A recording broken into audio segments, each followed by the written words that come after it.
Yes, I'm Andre Mouton, for the record. And you talked about going to Castlemont High School, and that some of the problems that exist is bigger than the curfew law. Okay, if you look at Castlemont, they only have 3 black teachers in the whole school. I was working there for UC Berkeley. Okay, that's a problem. There's a lot of problems with the police department. Those are problems. There's a lot of problems with jobs. Those are problems. There's resources that we don't have. There's things that we need that we don't get. Okay? There's a lot of problems, but curfew would be a bigger problem. Yeah. So if you try to give us curfew laws, it's pretty much giving police more rights to run up on somebody who's maybe 19, who will feel intimidated by a police and be profiled or harassed. I'm not advocating for kids to do wrong, but what I don't want is somebody to take our constitutional rights away from us. Okay? I live in the district that you over, okay, and I can do a better job than you. And if I want to, I'll take that job. I know I can. All right. Secondly, we don't need Jim Crow laws in Oakland. We don't want Jim Crow laws in Oakland. You guys do not have the money to run this program. You don't have the resources. Okay? You don't have it. 14% of the crime is committed by youth. What about the 18 to 35? You're focusing on the wrong crimes. Okay? First of all, crime peaks at 3 o'clock in the p.m. You deal with that. You can't even deal with that. You're all stretching out to things that you can't deal with. Okay? I'm not trying to say that, oh, you might have you might have good intentions, but the road to hell was paved with good intentions. Let me tell you, you're wrong. It's not going to work in Oakland. We're not going to accept it. I would urge all the council members not to accept it because we will fight it, and we're not going to rest on it. That's just one problem that Oakland has. We already don't want no more Allen bloopers. We don't want anybody getting shot.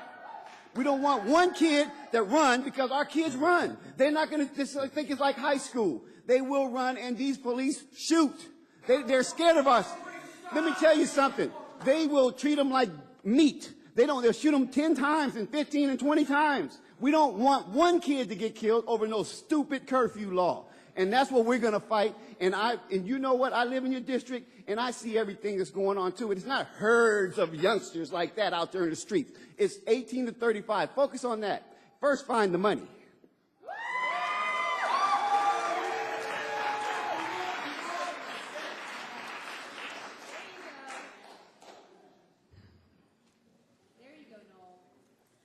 My name is Barbara Tangeri. I hope that we can all agree to disagree and respect everybody's input. As clerk typist 2, I worked for the budget director, State Department of Corrections in Sacramento.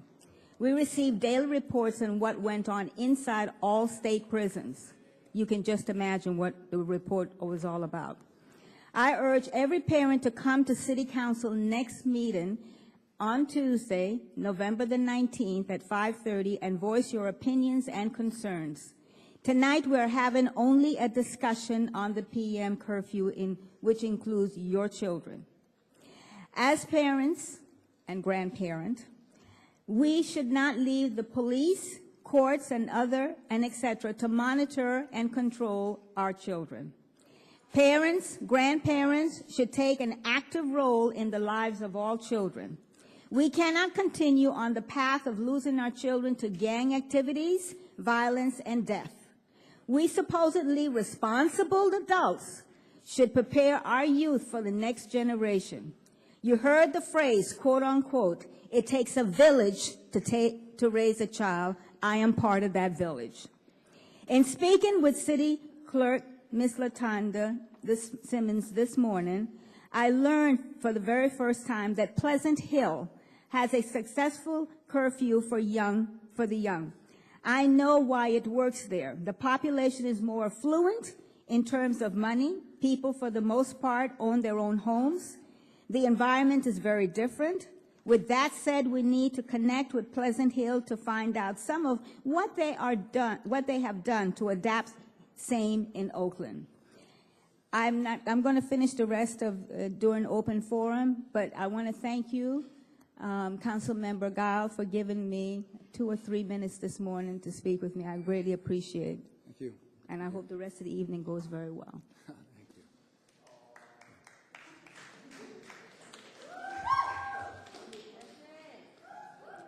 My name is Jesse Strauss. I'm a lifelong resident of Oakland.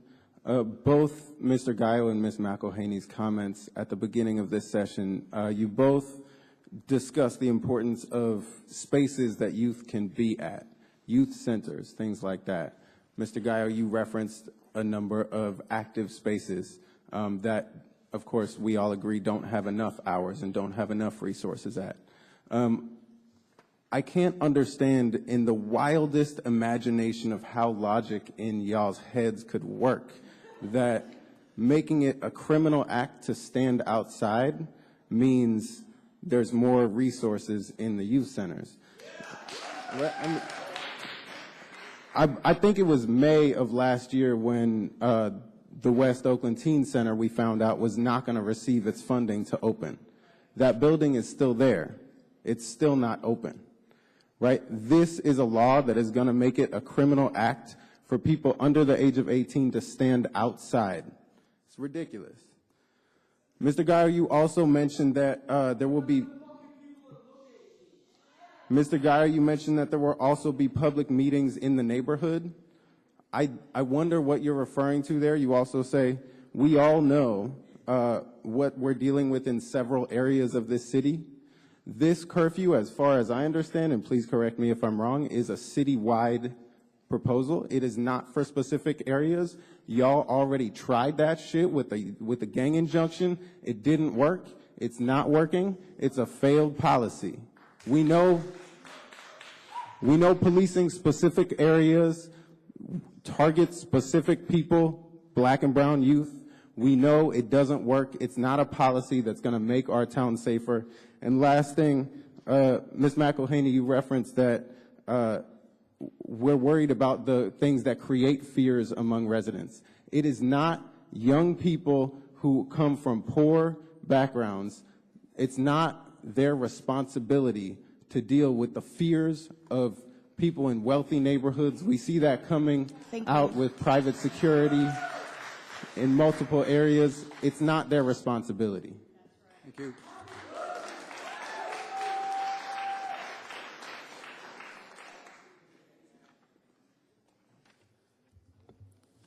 My name is Nicole Dean, and I'm a member of the Justice for Alan Bluford Coalition. Reading Gaio's report, I was struck by this section on selective enforcement. The juvenile curfew ordinance will include a provision giving local law enforcement the ability to choose more lenient and socially constructive curfew enforcement policies compared to automatic citations or arrest of offending minors. These alternatives might include issuing a warning, recommending a counseling program, or simply taking the minor home. Here's a true story about selective enforcement. When my sister was in high school in Nashville, Tennessee, there was a youth curfew similar to the one that you're proposing. One night, my sister was hanging out in a park with her boyfriend. There were a few other kids hanging out in the park, too. Nobody was doing anything illegal except being outside after curfew, but a bunch of cops came and took all the kids downtown to the police station. When they got there, the supervising officer took one look at my sister, who looks just like me, and told the other officers to get this nice girl home and called my parents to come pick her up. No fine, no charges, nothing. The other kids, who all happened to be black, were not so lucky. They were handcuffed, searched, detained overnight, and charged with misdemeanors. That's what selective enforcement is. It's send this nice white girl home to her mom and criminalize the black and brown youth who are the real targets of the curfew. Keep in mind that Nashville police are actually less racist and far less violent than OPD. They've never been under the threat of federal receivership, and they don't pay out millions of dollars a year for racist violence committed by their officers. We here in Oakland know that selective enforcement by OPD officers will surely have deadly consequences, more Alan Blufords. So we have selective law enforcement here in Oakland with an institutionally racist police department, and we have selective opportunities. The schools attended by low-income students of color look very different than the schools attended by upper and middle-class white students. The neighborhoods these kids live in look very different as well. So there's selective opportunities for housing, selective opportunities for education, selective opportunities for jobs, and every time this body votes for putting our limited resources into the criminalization of our at-risk young black and brown people, it condemns those folks to live lives of imprisonment, trauma, and poverty. Shame on any of you for supporting this. Thank you. Thank you.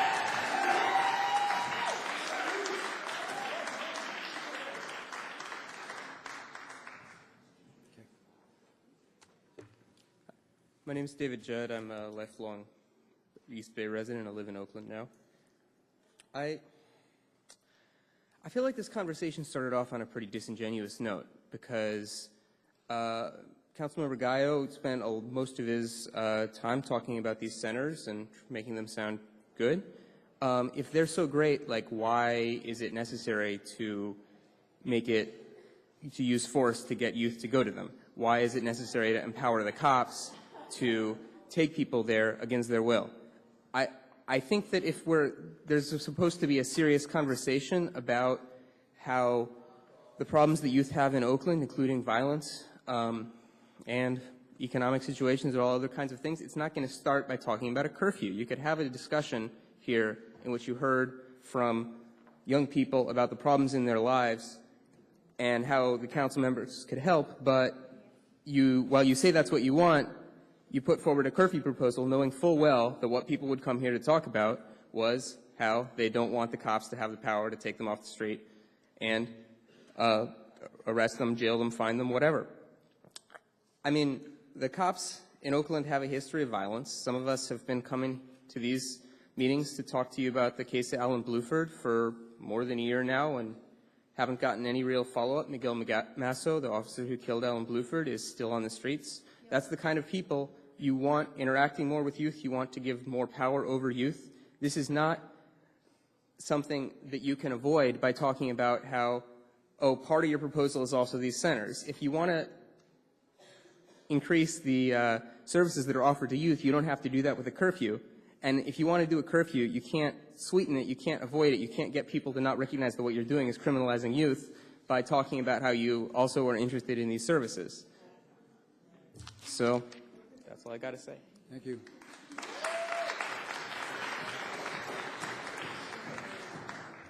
I'll call another chunk of names. I'll call the next 10 names. Ahaizer Reyes, Miguel Mendoza, Donzania Pitre, Giovanni Gaines, Emmanuel Pavia, Jessica Jacobs, Zachary, Meredith Fenton, Kyle McCoy, Alyssa Singer, Sri Luis, Nicole Lee, Deshaun Clinton, Linnea Ashley, Anisha Harris. Go ahead. My name is JP. This curfew law you're proposing will give Patrick Gonzalez, still on the streets, carte blanche to stop and kill another Gary King, who was 20 years old when he was executed by Gonzalez. It will give Miguel Masso, also still on the streets, the go-ahead to stop, chase, and execute another Alan Bluford, who was 18 years old when he died screaming, "I didn't do anything." It will give OPD officers like Ingo Mayer, who violated the civil liberties of two men by having them stripped naked from the waist down, unbridled access and search authority to every teen in Oakland, female and male. Is this what Oakland wants? More lawsuits, more deaths, more millions in settlements? Also, we can pay OPD overtime to harass anyone they feel like under the age of 22. I read that Oakland lost $6 million in SNAP benefits because of federal cuts just now. In 2011, Oakland spent $13 million in lawsuits. Funny that. How much public safety is there in more kids going hungrier, in people becoming desperate for the means to survive? If the city council wanted, they could make people's lives less desperate by helping them face these cuts. They could fire the killer cops and use lawsuit money no longer being paid to help these families.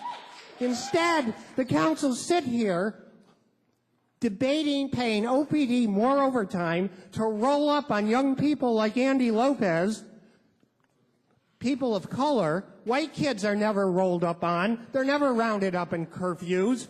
We know that from San Diego's experience. Yet, you guys can't even figure out how to catch murderers or make the crime lab work. Give me a damn break. This is ridiculous. Thank you.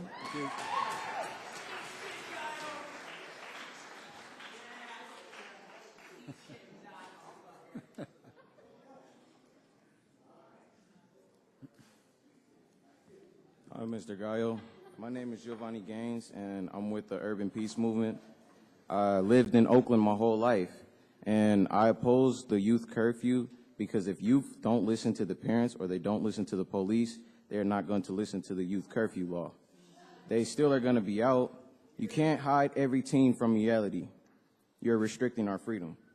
What youth really need instead is extracurricular activities and programs that help youth stay in positive activities. Please don't support the youth curfew. I think it's a waste of time and money. Thank you. Enough said.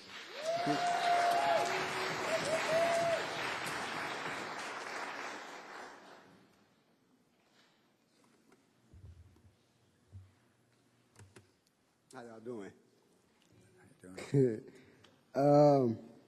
Basically, I think the youth, the curfew, is really just like a way of just like y'all giving just police more power. We are like they already know, like they could search somebody, with probable cause. You giving them more probable cause, basically. You act like youth are the only ones killing. They just dumb enough to get caught, like other people do. It's other older people committing crimes. And I feel like you just wasting more money to the police. Ways I feel like you could, help, because y'all going somewhere, like, you thinking about, helping out youth. I just think y'all doing it the wrong way. Like, why don't you enforce, like, making mandatory, like you actually have, like, an after-school program, like, it's mandatory from the go, or something like that. You talked about the curriculum, about the dropout rates or something. Maybe you want to change the curriculum. It's not like it actually like relates to the day and age that we stay in, right now. So, maybe that would be, a good suggestion. But yeah, other than that, I don't feel like the curfew is actually going to help. I think it's going to actually make it worse because, like he just said, if they don't care about killing somebody, like why you think they're going to be scared, like, to stay inside? Like, I'm just saying, I don't think it's going to work. Thank you. Thank you. Your name, sir?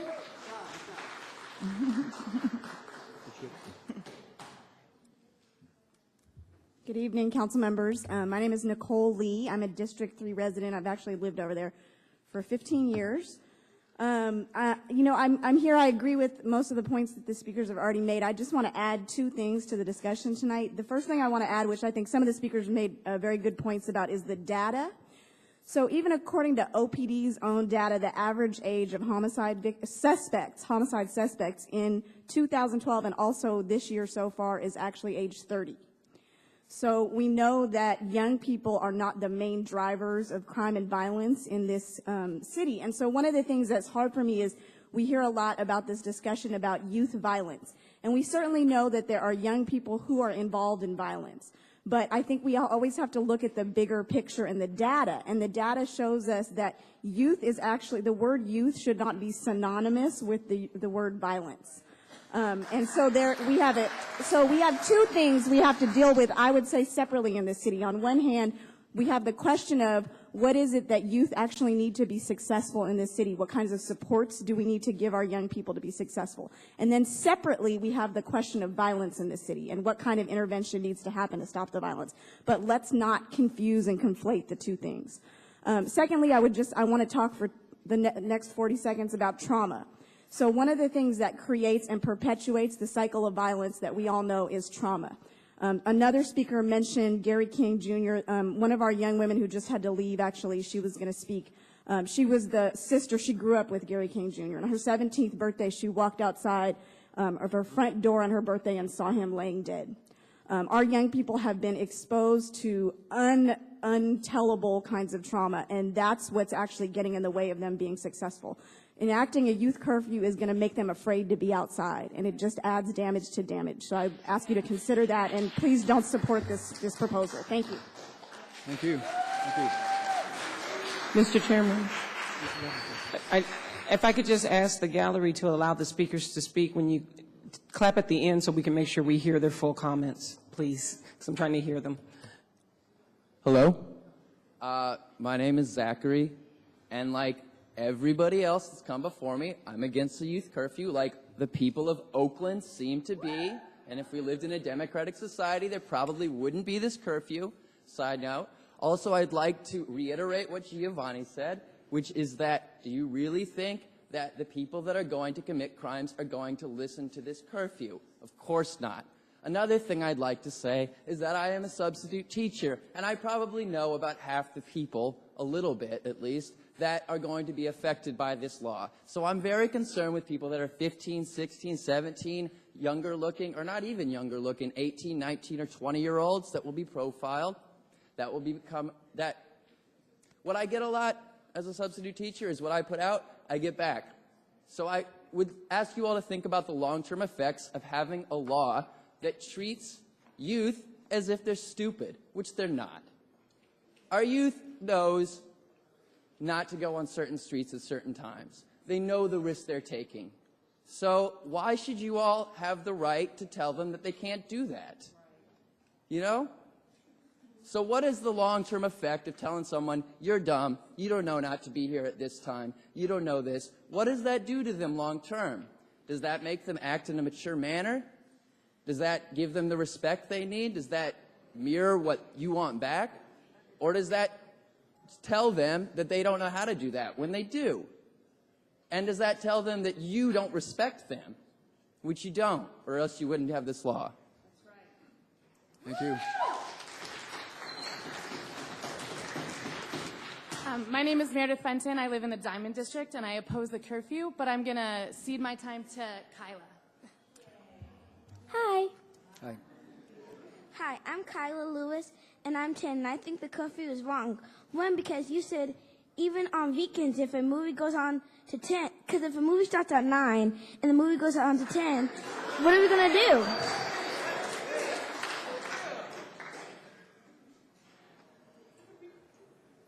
If this law passes, then you're not going to be the good guy. You're going to be the bad guy. Why? Because my cousin turned 17 this year, and she's smart, pretty, and she's hardworking, and I don't want to think that my cousin will go to juvenile. Thank you. Thank you.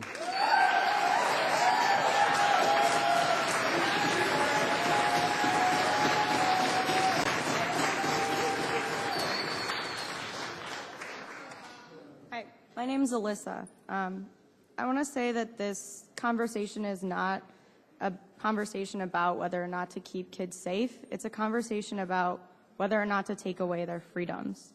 I know I personally and a lot of us have been following the conversation that's going on in New York about stop and frisk. And we see that it's a failed policy. And we know that this youth curfew law would essentially bring stop and frisk to Oakland. Because selective enforcement or not, whatever an officer chooses to do, even if we're going to give them the benefit of the doubt and say that they're going to take kids home, it involves them being approached, being targeted, being stopped, being frisked, and being put in a car against their will. This is a failed policy, and there's no need to bring it to Oakland. Thank you.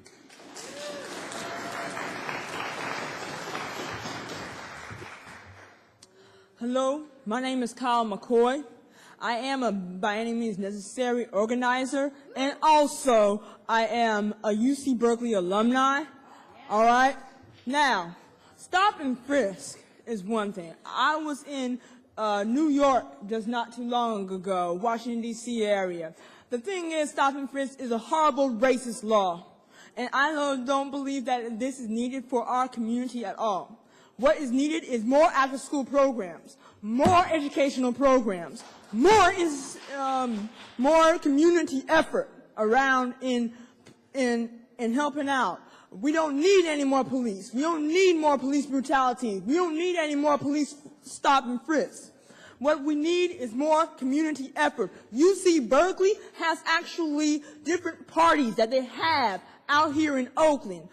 And how we to actually have our own parties and be able to survive out here when at least people that do attend our parties, they will be having to be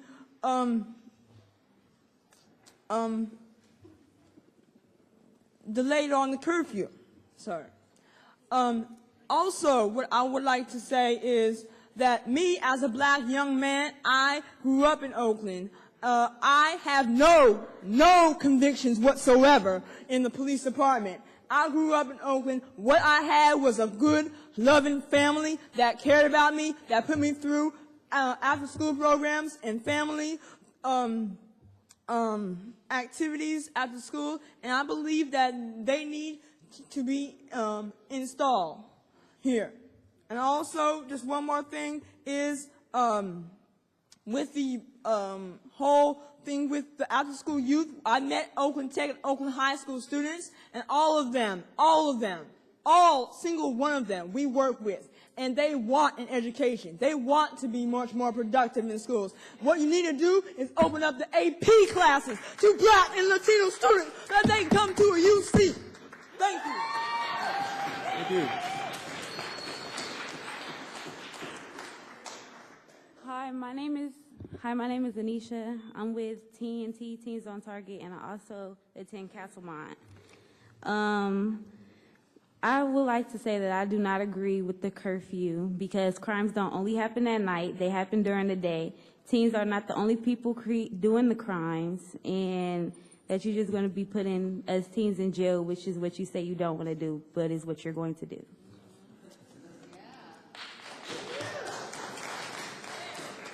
Hello, my name is Linnea Ashley. I'm with Youth Alive and Teens on Target, and I just kind of want to reiterate what people have been saying here, which is this is something that would continue to criminalize our youth, be a part of the school-to-prison pipeline. The idea of having them engage with police, no matter how informally, is problematic at best and catastrophic at worst. In addition, kind of reiterating the notion of selectivity in terms of how people are going to, or police will be able to apply it also gives me pause and concern, because I know that for our young black and brown youth who are already targeted heavily, who already fit the profile for so many things, that it just gives them more reason to be profiled. And then additionally, I agree with the gentleman earlier that was speaking about if we're talking about investing in youth, and part of what you mentioned earlier was this idea that there would be centers opened up and people could go at 24 hours. I don't see how this has to be tied to a curfew. The idea if the money's available for that, if there are resources for that, then we should be doing that regardless of a curfew so that students have access to it. I have 3 students right here who came out here to express their concerns about this, and they would love a place to go that doesn't involve police, but that they could get the resources and the support that they need. Thank you.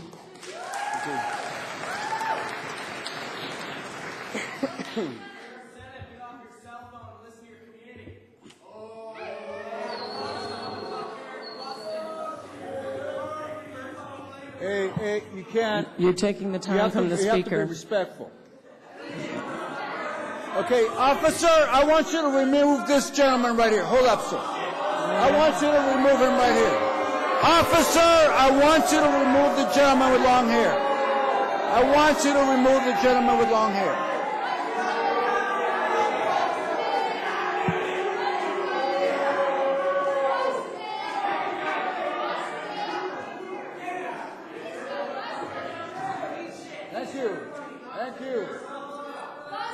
Thank you. We love you too. Thank you. Go ahead, sir.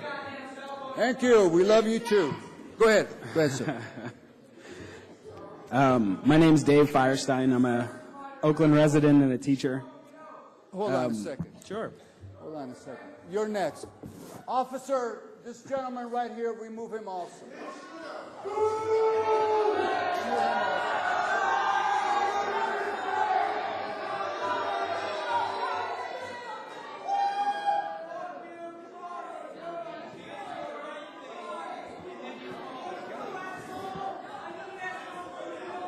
Thank you. Thank you. Thank you. I'm trying to respect this people. Ladies and gentlemen, if we All can right, restore order in the chambers, Go ahead, please. sir. Go ahead, sir. We really want to hear from everybody in the Lynette, chambers. Lynette, please. Go ahead, sir. Go ahead. I'm sorry I cut you off. Yeah, go ahead. So as I was saying, my name is Dave Firestein. I'm an Oakland resident and a teacher. And I come here knowing full well that you and I are never going to agree about who the police are and what the police do.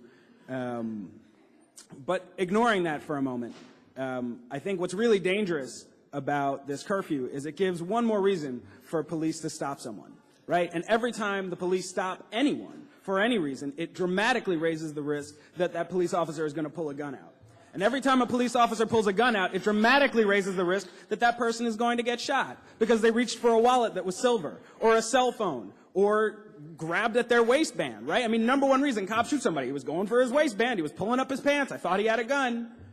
This is why Alan Bluford is dead. This is why so many young men of color in our community keep getting killed by the police. It's because these little interactions, these things that, you know, the cop had every reason to stop him because you gave him those laws that said you have a reason to stop him. Well, now he has a reason to stop him, right? Because he's a kid who's out at 10 o'clock. You say, well, don't worry. If you've got a good reason, if you're coming from an official activity.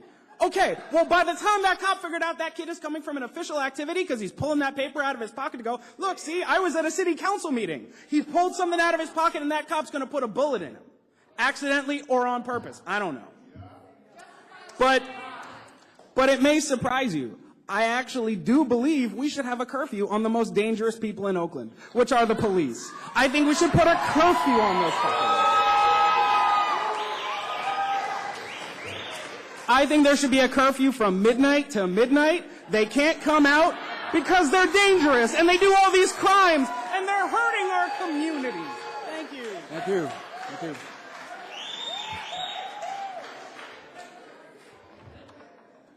All right, my name is Lauren. I'm a West Oakland resident, and I'm also a parent. And I know that people have come and talked about how these laws target youth of color, and they've talked about that sort of thing. And so I don't want to reiterate that. What I want to do is I want to talk about how children are already a marginalized class of people. They're a group that is legally discriminated against in nearly every possible way already. And if we want teens and we want kids to grow up and be independent and know how to care for themselves and know how to do things, we have to give them the independence and trust them to make good decisions. It's the only way that it works. And I'm not making this up. There are like thousands of psychologists who agree with me. But what's important is that teens should be able to move freely in their own city. They should be able to have jobs and not have to carry papers to prove to the police that they work at Eastmont Mall. They should be able to spend time with their friends and socialize without restrictions, without police interaction. And a curfew is just going to be another set of laws that restrict their freedom and prevent them from safely learning independence. It's going to make the streets even more dangerous for them. Thank you. Thank you.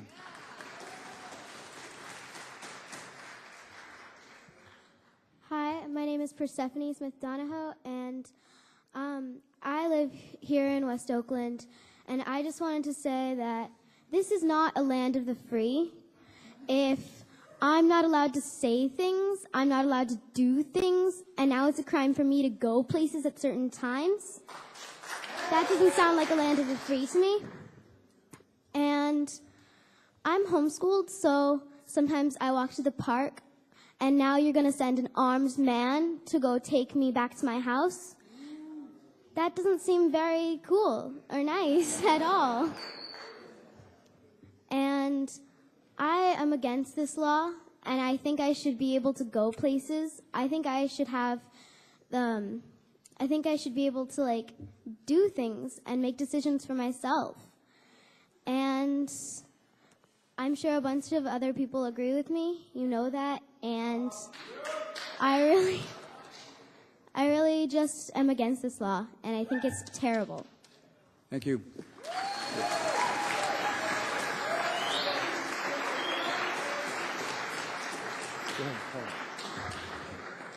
I'll call the next group of names. Margarita Vega, Juan Carlos Quintero, Angel, Kim Rojas, Pablo Pardias, Samal Wyatt, Woods Irvin, Todd Walker, Tony Coleman, Patricia Carter, Xerix Seven Bickham, Alejandro Manzanares, Rodrigo Almanza, George Galvez, Tanisha Bly. Next speaker.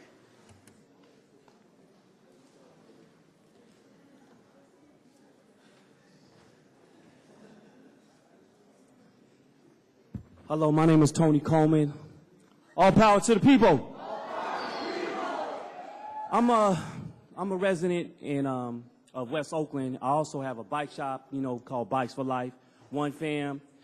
We doing it big down there. Ain't once none of y'all came down there to check on us. And I'm working with the most vulnerable youth, the ones that's most vulnerable to be gunned down in the street or incarcerated. And I'm talking about these youngsters don't got no revolvers. They messing with automatics, fullies.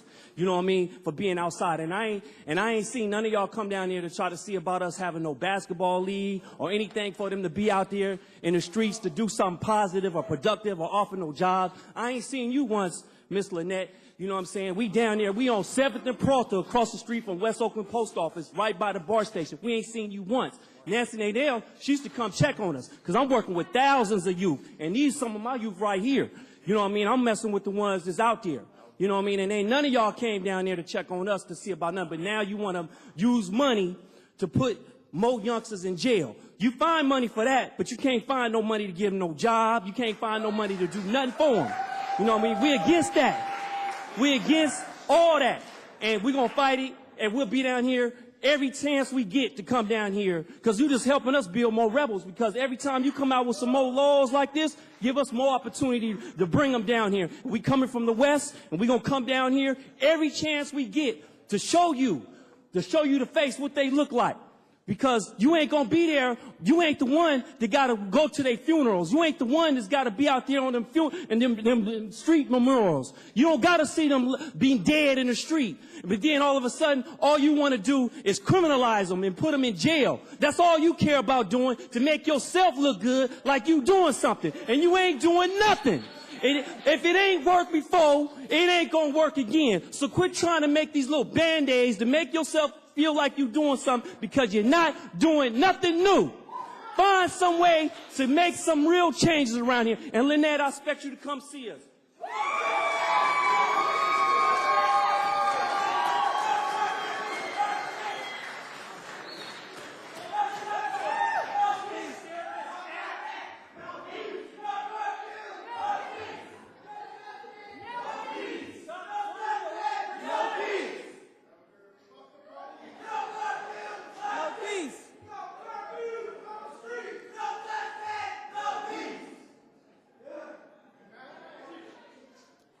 Good evening. My name is Tanisha Walls-Bly. I am the cousin of Alan Bluford.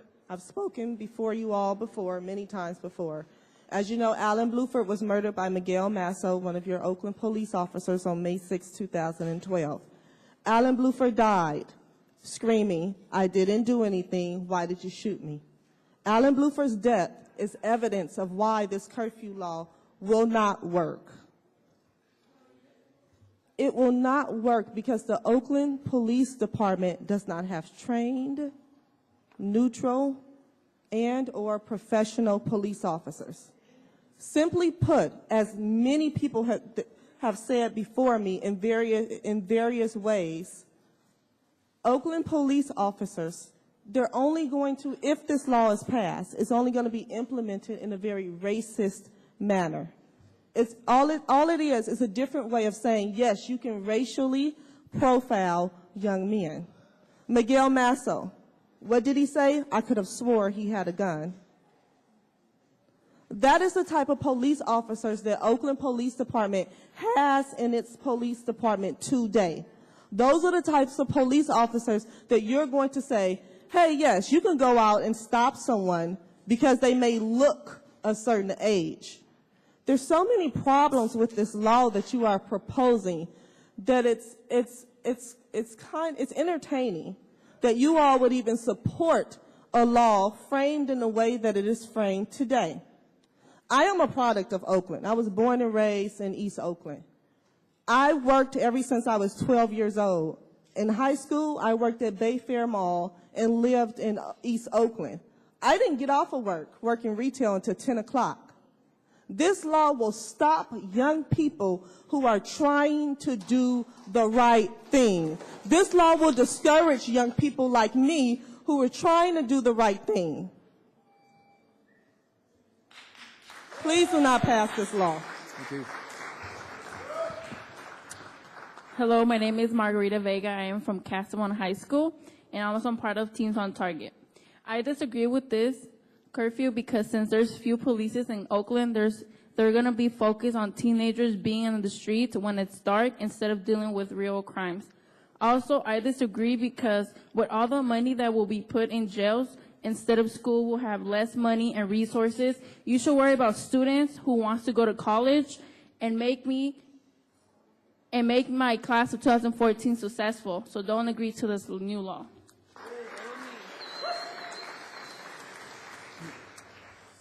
Okay. Hi, my name is Juan Carlos Quintero, and I disagree with the curfew. The reason I disagree with the curfew is because many teachers don't have access to transportation. Why is this? Many people don't have access to transportation because many people are born in poverty, causes a person to have less resources. If people really want to make a change, how come they don't offer programs to stop and reduce the crime, like job programs, instead of to help the community, instead of trying to dehumanize us by taking our privileges, which is taking our freedom? It would also cause mass incarceration, which the jails will be filled with a lot of people, and yeah, that's all. Thank you. Thank you. My name is Pablo Paredes, and we have two different people's times here. Your name, Diana. Diana Bonilla. So if you guys can let us go through with a poem.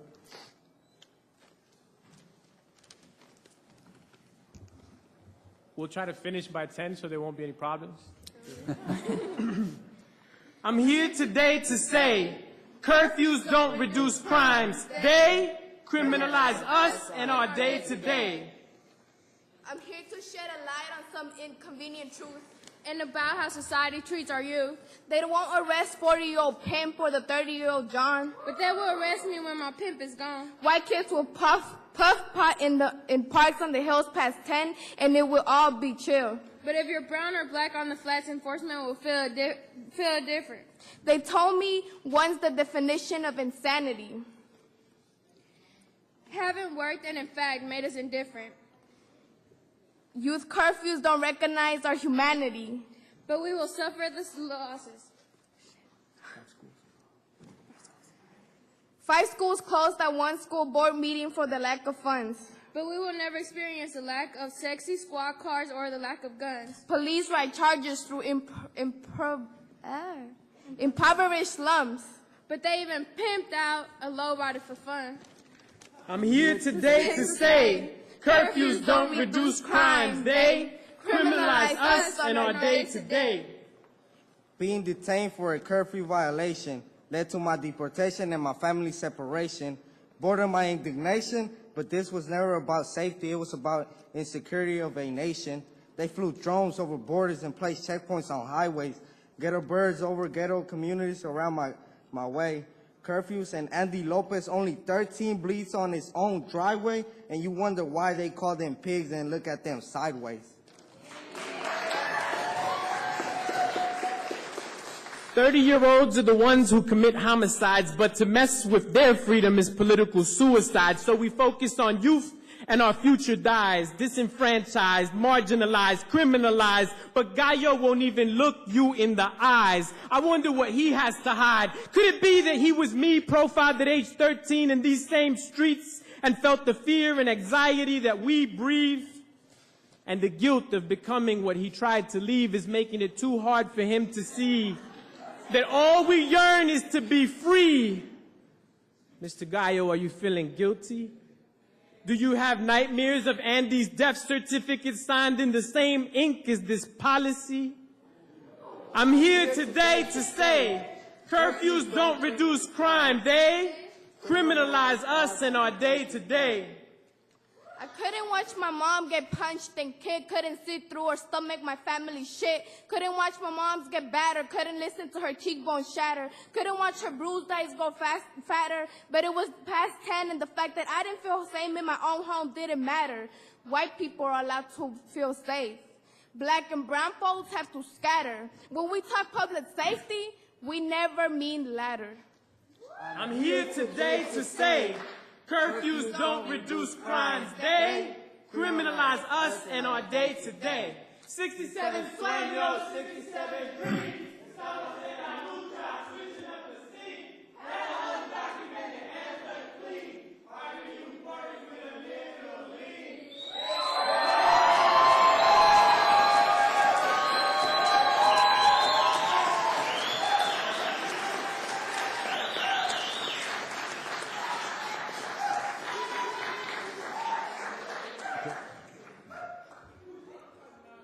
All right.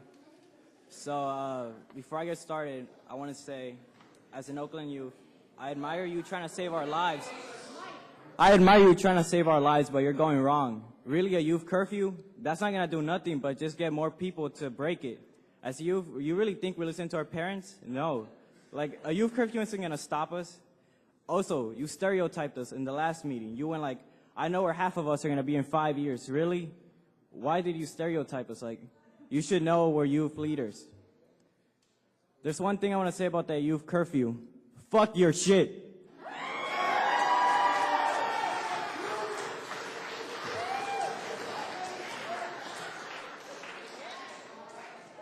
Hello. My name is Rodrigo. I'm with a nonprofit organization called Bay Peace, and I attend CCPA, called Same College Prep Academy. And I live in East Oakland. I oppose the youth curfew because last week on Tuesday, we had a private meeting with Mr. Gallo. He told us that his main reason for the curfew was prostitution. He said that many of those prostitutes were underage. How does he know they're underage?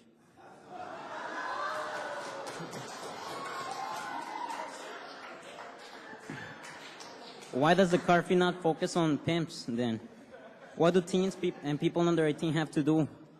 We, the young, are getting affected by what the prostitution thing is involved. Well, yeah. And, well, my principal said that the people that break the law of prostitution are also going to break the law of the curfew. So what makes you think it's going to work? So, yeah. Thank you. Hi, my name is Zaire. I'm 18 and I grew up in East Oakland. The reason I don't support this policy is because I know that it is just one of those policies that are thrown out there to look like you're doing something. They don't know how to stop the problem of crime in Oakland. They don't know how to fix it, and they're afraid. You guys have been oppressing us and criminalizing us and judging us and minimizing our pain and experiences for years. Mr. Gallo at the meeting called them excuses. An organization meeting we had. They're afraid, and they created a monster, and now it's blown up in their faces, and they don't know how to deal with it. I believe that the time has come for everyone to just face the reality that has been created in our communities and to stop taking the easy way out. We need things that can work long term, not just get them off the street for the night or in school for the day. We need to fix the broken people and the broken system. We're cutting school because the schools do not adequately meet our needs. People are robbing people because they're starving and they're denied and turned away and criminalized, and then denied and turned away again because they're criminals, and now the only thing they can turn to is crime. Another point is, if the problem is prostitution, make laws for that. Don't make a law on an entire group of people in a selective neighborhood, because I'm sure the police are not going to be driving through the suburbs making sure little Johnny is inside at 10 o'clock.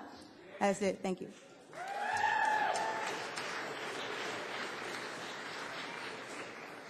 Hi, my name is Patricia Carter. I'm a part of Bay Peace and Urban Peace Movement. I oppose youth curfew because all you're doing is criminalizing me. You're criminalizing people like me. And for what? Because you believe that there are criminals out there, and there are criminals, there are homeless youth, and we should fix things like that. Why are people committing crimes? Because we don't have money. Why don't we have money? Because you're investing money in arresting me and making sure that when I do get out of jail, I cannot get a job now. Why don't you help me get that job first? Secondly, we do have homeless youth out there. You want to know why we have homeless youth? Because we don't have correct parents. We don't have a good system. We don't have accurate, foster care system, whatever it is. At the end of the day, telling me that me being out at 10 o'clock at night, you don't understand my situation. I've been kicked out of my house numerous amount of times. Should I be arrested for that? Should I go to jail because I don't have good parents? Is that the way the system works? I've been fucked by my parents, so now the system should fuck me over too?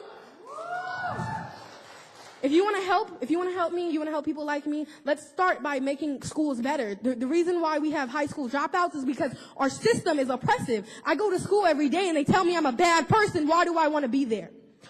Why do I want to be there? Let's make our schools better. Let's get some more jobs for us. Let's get some more shelters out there so there are places for youth to go when they're kicked out at 10 o'clock at night, 11 o'clock at night. Let's fix those problems. Why are we criminalizing me? Why are you criminalizing me?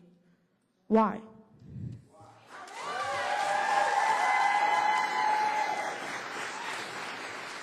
So my name is Angel, and I'm going to just say a few things, and then I'm going to give my time to this gentleman, Rashad. So one of the things that I've heard you say is that the reason why you're putting in this law of a curfew is to stop prostitution, and you're worried about young girls being trafficked.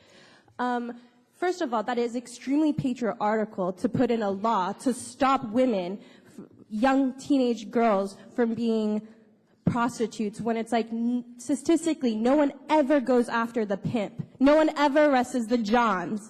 And so it's like you're putting these laws to police young women who are out already on the streets, but you never go after the men who fuck over these young women. And you're fucking them over now too. All right.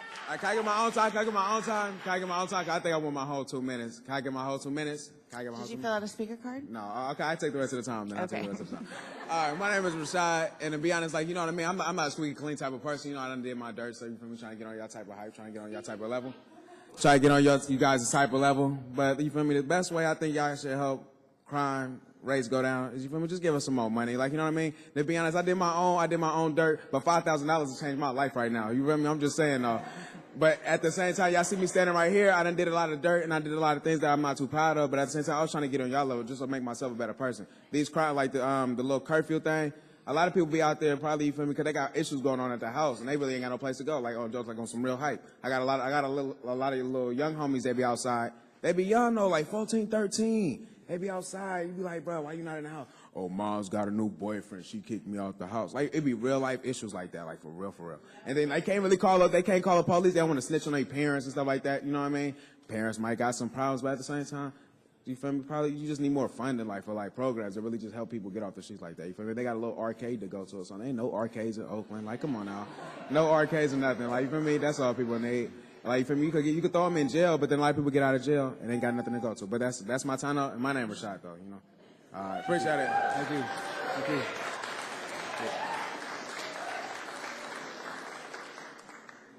So we were just informed that you guys aren't receiving any more public comment cards for item 10. So I'm going to see. My name is George Galvis. You called my name. I'm going to cede my time to Corey Aguilar. Good evening. My name is Corey Aguilar. I'm 25 years old. I was born and raised in East Oakland. My family has been here in Oakland since the 1920s. My entire family, both my mom and my dad's side of the family, have been extremely active in the movements in Oakland, different movements. And this is actually a topic that's extremely personal to me, especially with the fact that you, Mr. Gallo, are behind a lot of, I don't know, just the ideas and kind of principles behind youth curfews. And the first thing I want to say is that it doesn't work, it won't work, and I think we all know this. The citizens of Oakland do not want this in their city. When I was 14 years old, I was outside of my house with my cousins, and it was around 10:30, 11 o'clock at night. It was around 4th of July, so there's a lot of fireworks going on. And police came onto our block. They started, like, I think it was like 4 or 5 cop cars that ended up surrounding my cousins and I. We were obviously scared. I ran. I ended up in front of my grandma's house where I was raised, and I was hiding on top of a trash can for about 30 minutes until cops pulled me out with guns to my head saying that Mexicans weren't shit and I could kill you right now and it wouldn't matter. And to this day, it still replays in my head. So I know that this will reoccur to other 14-year-olds and 15-year-olds out there. And back in the day, my grandma was organizing with the schools, and she was working at Lazier. And I'm sure you remember, Mr. Gallo, when she came up with this slogan when she said that they needed 2 doors just in case there was a fire at the school. And basically what I'm telling you is that if things don't change, Mr. Gallo, las plumas van a volar. The feathers are going to fly, Mr. Gallo, and I invite you to one of my classrooms to seek real solutions to this problem. Real ones.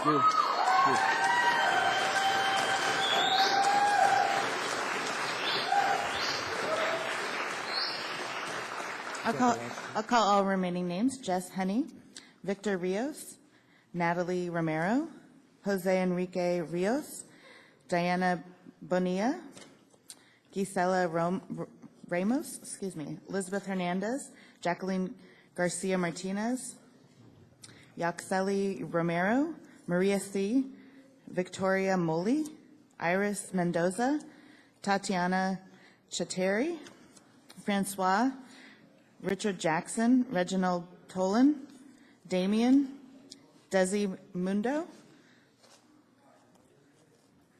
Zagan Kabir, Ryan Rising, Forrest Schmidt. Next speaker. Please come up to the microphone. If your name was called. Thank you.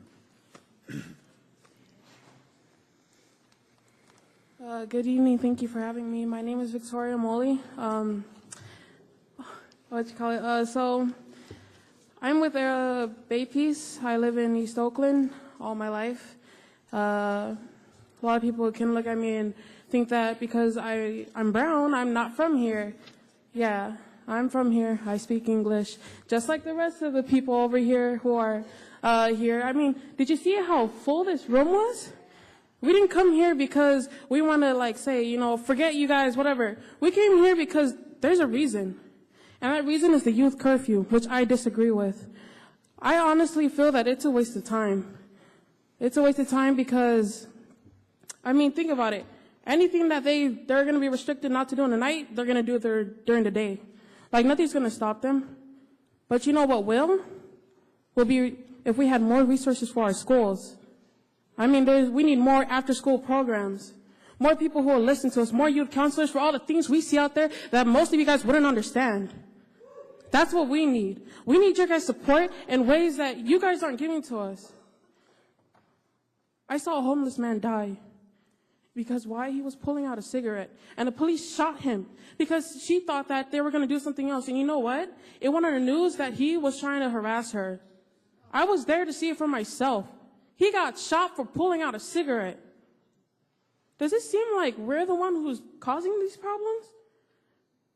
All these kids, they're in programs. They're in programs to stop this. So why are you guys saying that we're the one who did it? Why are you guys accusing us of being the ones who are causing these crimes? I can tell you that poverty is the answer. But of course, you guys wouldn't agree with me. But guess what? It is. And just like you said, that some grandma got hit when we had a meeting with you. You said a grandma got, she got robbed from a little kid. But why is that? Because that kid had no money. That kid had to find another way to make a living in a place that no one wants him there.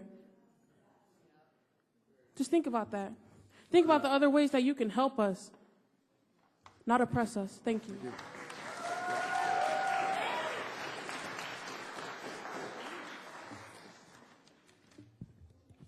Hi, my name is Angelica Mendoza. I'm an integrant from Bay Peace. I live in Oakland, and the reason for why I'm here is because I'm opposite about the YouTube group because, like me, sometimes I have to do activities in my school after the normal time of school or help some of my friends. And then, so I don't have a really time to get home. So also, I don't know why you call us like a gangs or something like that. No, we have a reason why we are out. For example, like me, I have to do things in my school. I have to help some students that need my help. So instead of putting money in duty curfew, you should put money into programs that young people want to do, like music or art. It's supposed police is supposed to care about us, right? So what the police do in McDonald's, they go and eat, they waste their time eating in McDonald's. So that's my opinion.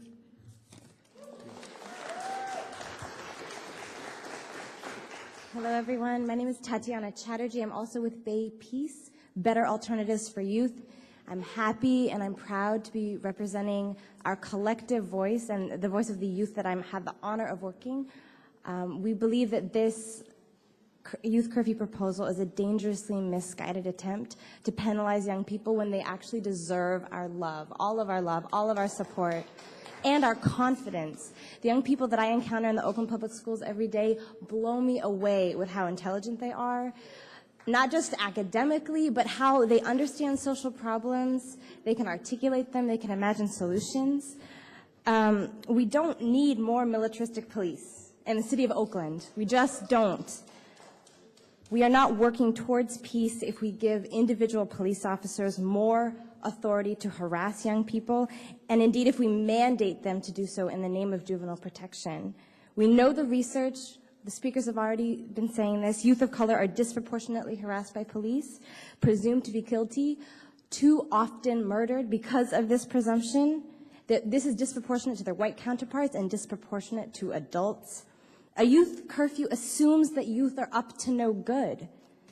But we're forgetting that these people are our sons and daughters, nieces and nephews, our little brothers and sisters. They're in our communities, they're in our families. What message does it send if we automatically believe that they're doing something wrong? Can we imagine instead that they're doing something right? Can we believe in their goodness, in their inherent leadership? It's criminal, in my opinion, to use their names in the name of the next generation, in the name of the future, to put forward policies that only pay lip service to them rather than hearing from them directly. I'm glad that so many of our youth were able to speak with you tonight and that you had the patience to listen. I hope you're really taking, I hope you're hearing all of this with the sincerity that they deserve. A curfew premised on the badness of youth doesn't help, not in morale, not in social harmony, and not in reducing the devastations of criminal activity and violence. I've personally been victimized by youth violence and youth crime, and in my role in victim offender dialogues in both Camp Sweeney, the long-term youth detention facility, and San Quentin, I understand on a very deep level that these punitive measures do not address core reasons why people do harm. I care about safety, and the youth that you've heard today and the youth of Oakland care about safety. They don't want to be scared. They want more resources, and they want more opportunities to thrive. We should not be pulling teenagers off the street when they are growing into their adult selves, exercising their rights, socializing, enjoying their communities, bringing life and energy and laughter to the streets of Oakland. Councilman Gallo, if you want safety, support young people and their families. The youth curfew proposal is an example of the poisonous disinvestment we see on your watch from the potential of youth to grow into their full selves to more repressive systems of social control. Repressive, costly, and damaging. Please put an end to the circus of monitoring youth at every minute. We can't afford it. Thank you. Thank you.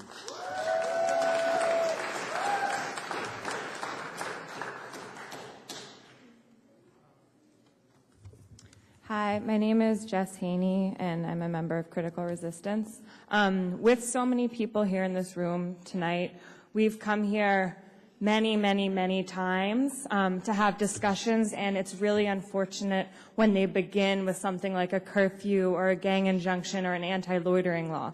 So if you really want to see meaningful things happen, you have to lead with the meaningful thing, rather than with the police, with the prison, with the surveillance, with the anti, stop. And so I challenge you to provide those action centers without the policing. Oakland has not been able to meaningfully and actually fund both. Policing cannot have a positive impact, no matter how detailed you say the policy is. Even if there's all these exceptions, as many people have said, they're going to have to be stopped, they're going to have to be detained, they're going to have to be challenged in order to prove where have you been, what have you been doing, who are you with. These profiles, or these moments of being profiled, of young people being pulled over, of guilty until being proven innocent, those are moments that start the road toward prison. It doesn't start when somebody gets into court and they've been charged with something. It starts in the street. It starts with the moments at the 4th of July celebration when a cop rolls up on a group of young people. So having a policing policy can and never will be something that creates a positive destiny. It tracks people into prison. Victor Rios, who was born and raised in Oakland and earned his PhD in sociology from UC Berkeley, he teaches in the UC system. He's written a really excellent book on the criminalization of youth, working with young people in Oakland. I encourage you to read it all. He says that this cycle began before their arrest. It began as they were harassed, profiled, watched, and disciplined at young ages before they had committed any crime. Eventually, that kind of attention, and this is that penal attention, that spiral of punishment, of detaining people, of challenging young people, that kind of attention led many of them to fulfill the destiny expected of them. Criminalization leaves young people very few choices. And so you have to admit that your logic that this doesn't start that floodgate to imprisonment, that's a false logic. So I challenge all of you to lead with the logic that you really want. If that logic is safety, is healthy communities, lead with the solution rather than starting with the criminalization. Thank you. Thank you.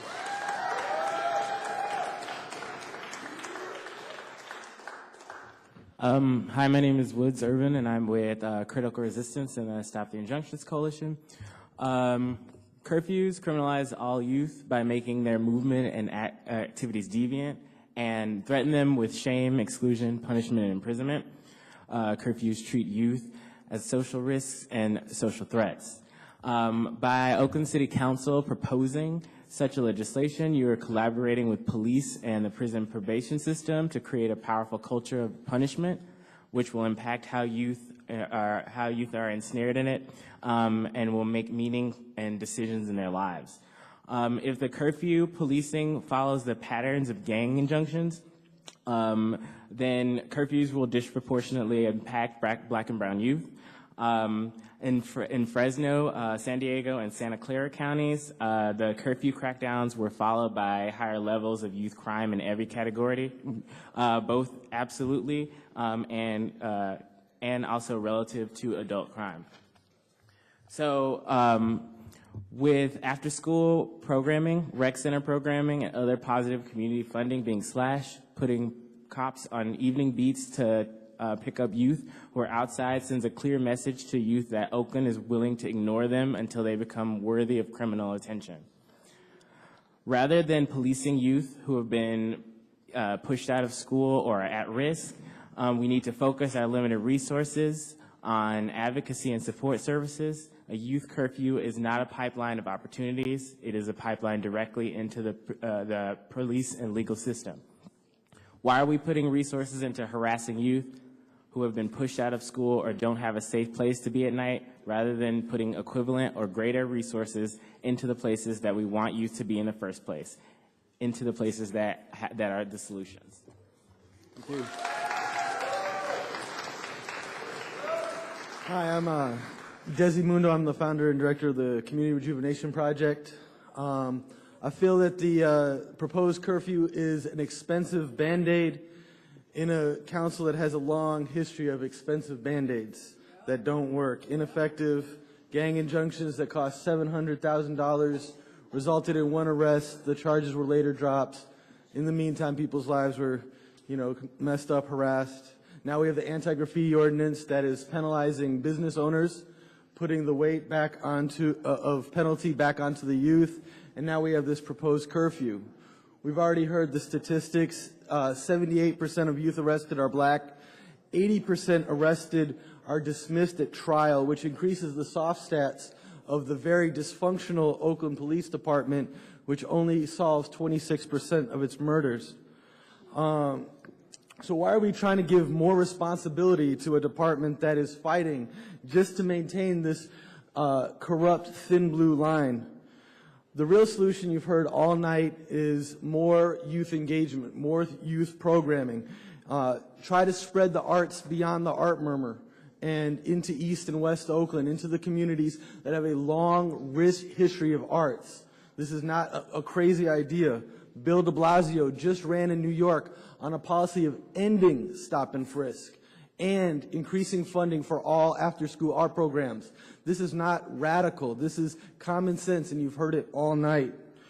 CRP just completed a Silence the Violence mural at 60th and MacArthur, a known hotspot, and it was created, and designed entirely by youth. This is part of a comprehensive anti-violence strategy that involves getting the youth opportunities to express themselves. We already have tons of programs throughout the city of Oakland that have proven solutions. Let's start listening to them. Thank you. Thank you.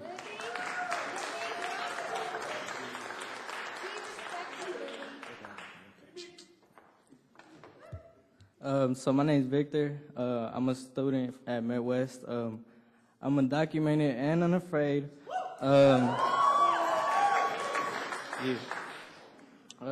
So I barely found out about the curfew a week ago, and I was actually asking myself, like, if this curfew is actually trying to be passed for like youth, why isn't the youth being basically put into the conversation? Like, what are your opinions about it? I don't understand. I'm a student, and you know, if I'm hungry at like 9 something, and if I want to go get some meat, I can't just go walk to McDonald's and come back, and if it hits 10:20, so I'm gonna get arrested for that. I don't think that's fair. You know, us kids, we get hungry every day, no matter what. You know. And I feel like this is unfair because we all have siblings. Everybody was a kid once. I don't think it's fair to have a curfew. I understand, yeah, things are happening, but you also got to think about what's happening in the kid's life. You know, we all go through different things. Not everybody's the same. I go through a lot of things. My uncle was about to get deported not that long ago, and that was messing me up. That's why I was fucking up in school. But yeah. I also just want to say that that the curfew, I don't think the curfew's gonna work. All the kids ain't gonna be listening to nobody, because all we need is actually more funding for our schools. Because if without schools we don't really do anything, nobody's gonna tell us to go to school, because there's nothing to do sometimes. The teachers don't keep us engaged sometimes, and I feel like if we had more money to put sports into our schools and like other activities, it would be more better for our schools. Thank you. Thank you.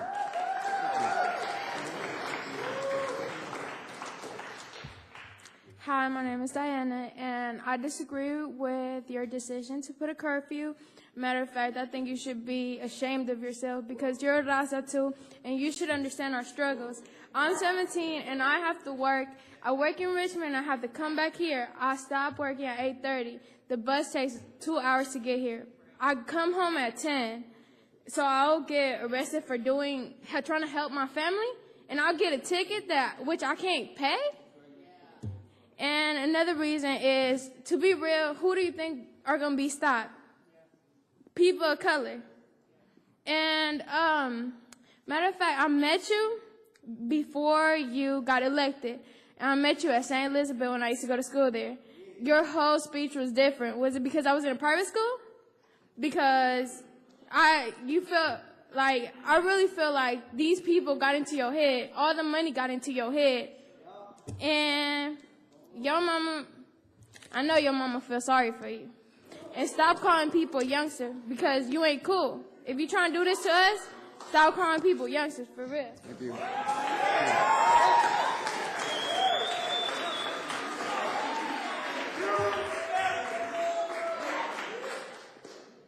My name is Oxelia Romero Santos, and I'm here with Chicano Moratorium and 67 Sueños. So I just want to ask yourself, why are you here? Is it because you want to prove safety in the streets, or is it for somebody else's benefit? I think this is all connected to gentrification. Who are you really trying to make the streets safe for, right? Who is out in the streets at 10 o'clock, right? A lot of people that are not even from Oakland. And all the youngsters trying to go to work are going to get stopped because they're coming from work to take care of their families. You never see those privileged people working at that time, right? What are they doing in the streets, right? They should be the ones getting arrested. They're the ones doing the crimes. But no, only because of their skin color, you're going to want to arrest a black and brown youth. Sorry. My sister just turned 18. She has to go to work Jack in the Box, right? What if she was 17 and she got off at 11 o'clock, only because she wanted to help her family, only because my dad got deployed, she had to support my family. And she's gonna get arrested because why she wasn't 18, she would have gotten arrested, right? Only because she's trying to take care of her family. And this is not only for her, this is for everybody here, because all of you privileged ass people are sitting right there thinking, oh, only these brown girls talking, but you don't have to go through what we have to go through, right? You don't live in our streets. If you want to you were talking about education, how people are dropping now, then make better schools, make better programs, give them money. Don't just book cops in them, don't just put cops in schools, checking them, and they don't feel safe. It feels like a jail. Now you're trying to make our homes feel like jail too? Thank you.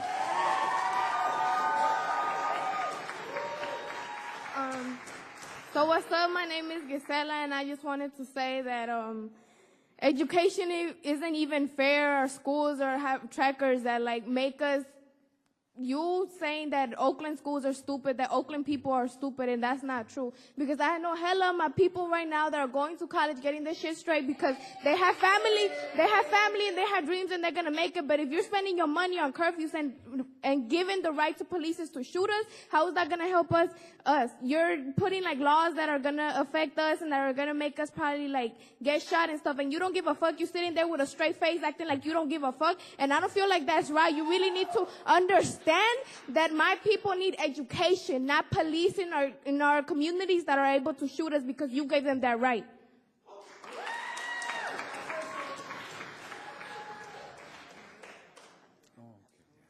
My name is Jose, and all I gotta say, bro, fuck the curfew, bro. I'm gonna get my time too. All right. So hello everybody, how y'all doing tonight? Well, first I feel cool being here, supporting everybody, because I got two little brothers. How about they get up in the morning, you feel me, and then they over here calling my dad because they want to go eat. How about if I'm with them? How about my dad can't go get him something to eat, you feel me, and I got to go, and it's past 10. I'm going to get arrested trying to go get some food for my little brothers? Come on now. And plus, I love soccer, and I play soccer, man, you feel me? And I be out in the streets at 10, and I try to stay away from smoking all that weed because I know what it affects us. I know it affects my family and my schoolwork. But you feel me, I try to play soccer. But now how am I going to go play soccer if I got a soccer game at 9 and it ends at 11? How am I going to walk home? And I stay in Fruitvale too. You know how many police cop cars I see every day? Like 20 or more. Just paroling the street, just trying to see who's doing something. And you ain't even got to be. Man, you feel me? I just hate this shit, man. Thank you. Mr. Chickenhead, I'm going to give my time to my brother right here. What was your name? I'm sorry. My name is Kyle. What was her name? Maria. Yes. My name is Kyle McCoy, and I just speak earlier. I just wanted to state one thing was with my brother. My brother just turned 18, and he is coming back from a school right now. My brother goes to the movies at the Jack London Square when they have $5 days, and he stays there until 11 o'clock, 11:30 p.m. He is inside a secure area at Jack London Square. For him to get back home, he needs to go out and take the bus. Is he going to be stopped at the bus stop just for waiting for a bus? Another thing is, my brother does attend different Cal events and Cal games in Berkeley, California. What I want to say is, will my brother be actually stopped and ticketed just trying to get home from an event and a game that he's trying to pursue his education, pursue getting a higher degree, pursuing higher knowledge? Is that even just?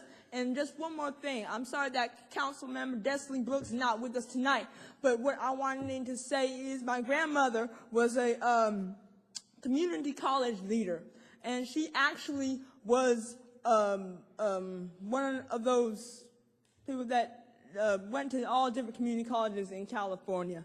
And what I wanted to say is she actually instituted community colleges after-school activities in the community so that they can be much more productive. College people can speak out to the youth, to high school students, to different youth in the area so that they would be able to at least get an education and pursue their positive goals. Thank you. Thank you.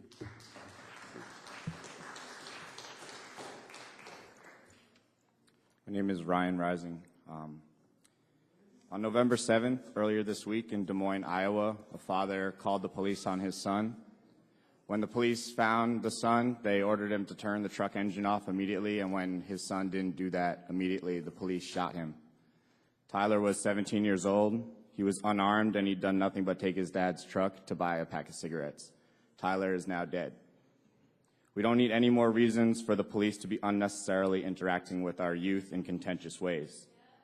If we want to help young girls in the sex trade, we can approach their traffickers on the basis of sex trafficking, because that in itself is illegal, and we can help them the basis that they need help. We don't need another tool to do this. You can call it a tool, but I call it an excuse. It's another excuse to shoot, arrest, and lock up young people. This curfew is being proposed at the same time as the discussion about the Domain Awareness Center in Oakland is taking place. I want to invite everybody here to stick around for that on the agenda later tonight, where the Domain Awareness Center will be discussed, which is a new surveillance center that's being written about by the New York Times as the most broad-scale surveillance system in the United States right now, which includes license plate trackers, video cameras all over the city on every street corner, and 24-hour monitoring of everyone in the city and their movements and actions. I think these issues are really tied together. This is about police being able to have more agency over people's lives, and that's not what we need right now. We need to pull back on surveillance and pull back on the ways that police are able to take power over people. And I think everyone that's here tonight spoke very effectively to that. And I invite people to organize outside of this meeting after it's over, or even inside of this meeting, because I think that's what these are for. This is for people to make decisions together, not for the people up here to make decisions for everybody else, when every single person here has spoken against this tonight. Thank you.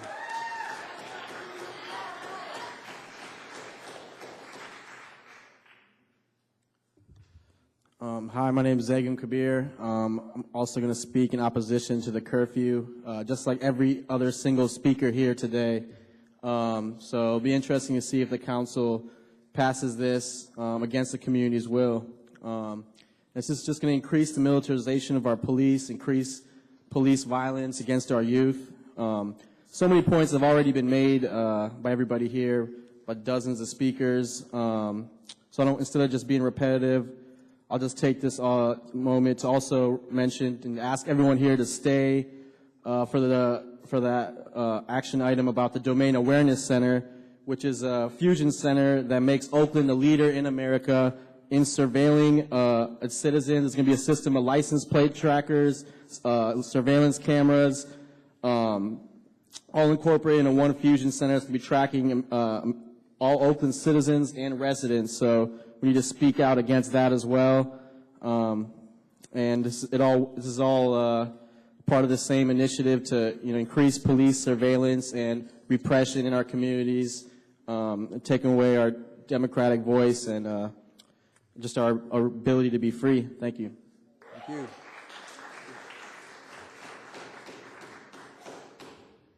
My name is Forrest Schmidt. I'm here representing the Justice for Alan Bluford Coalition and the Answer Coalition Act Now to Stop War and Racism. And I want to say I'm not from Oakland. I don't live in Oakland. At the moment, I don't work in Oakland, although I have in the past.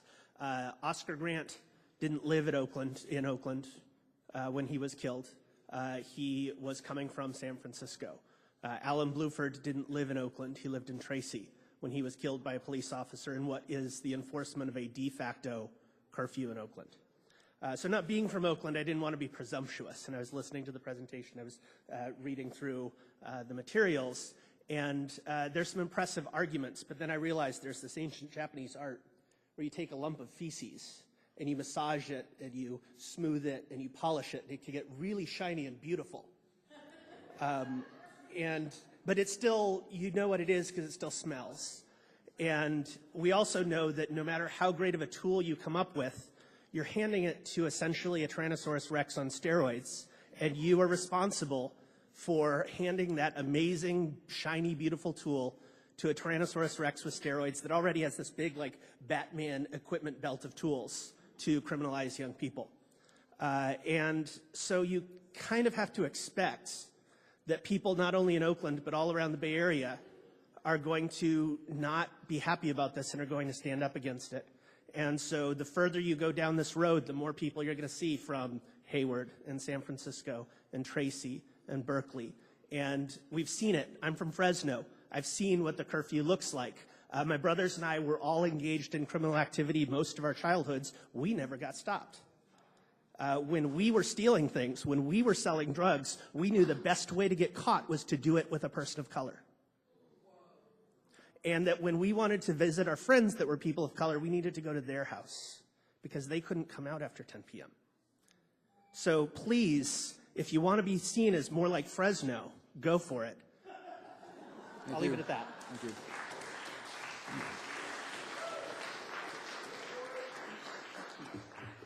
Evening, Mr. Turner with the District Attorney's Office. Oh, excuse me, pardon.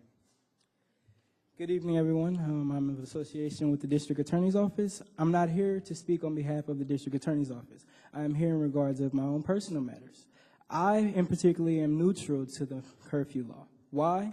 Because we have been trying to impose laws for the youth of the Oakland, California, yet they choose not to go along with our laws. So in order to enforce them laws, we seem to have these meetings here and hear the, the community's partake on certain things.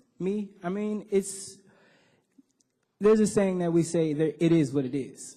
This is something that they're not going to be able to change. And once this law and bill is passed, I believe it will create an awareness for people. It is not about color, race, ethnical backgrounds, where you are raised from. We're not here to disagree or to agree. We're here to actually take your insight. And the thing is, this law will pass. And what will you guys do once this law was passed? Will you guys continue to, create more paperwork for the prosecution side of the law? Or will you guys go along with the law and stick with the curfew? Now, me being neutral, it creates questions from people, yet I'm not here to answer questions, and I honestly don't want to hear any comments about it. Because the thing is, we as a people, we have to understand that we have to stand together. And in order to stand together, we have to create awareness to our parents and to also our community. Now, thank you for your time, and I just hope that you guys think clearly and precisely about this. I understand that you guys don't know everything that's going to go on, but you guys need to pay attention to the details that we do show you. Thank you, guys. Have a blessed night. Thank you. Thank you.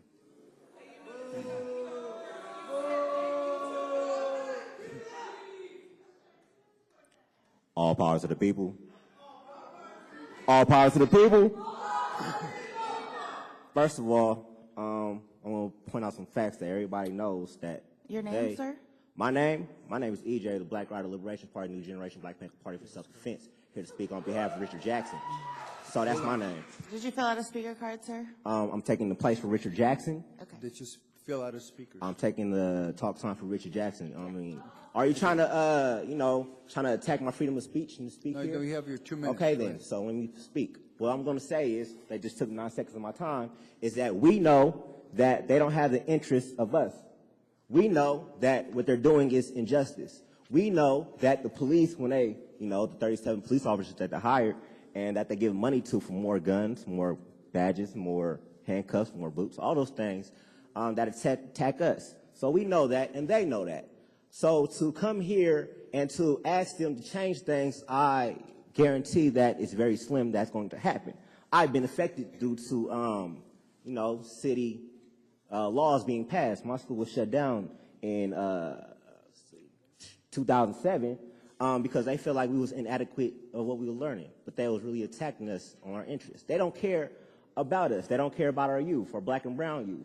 They would rather for them to be detained, arrested, harassed, go through trauma of being in the back of a police car or being beat down or having guns drawn on them. They don't care about that. If they did, they would invest into some more psychotherapy classes dealing with youth who've been afflicted with violence, because a lot of us, show of hands, been afflicted with violence living in Oakland. A lot of us has. They don't care about that. If they did, they would go to the schools and present some programs for that and dealing with trauma with people who's dealing with violence. They don't care about that. Instead, they would rather for us to be patrolled, harassed, and, beaten down and shot. Every 28 hours, to let y'all know if y'all didn't know, every 28 hours, an unarmed black man, woman, or child is killed by a judiciary officer, whether that be a police officer, a security officer, or a Zimmerman killer like, Village Youngly like Zimmerman. These things, I'm telling y'all because I'm letting y'all know that whatever law they come up with is not going to work in the interest of us. So we have to take it in us, the power of the people, and the people that have the power to start organizing with each other and stop and get these pigs out of our community. Basically, that's what I'm saying. It ain't about y'all, man. It's about us, man. Straight up, all power to the people. Thank you.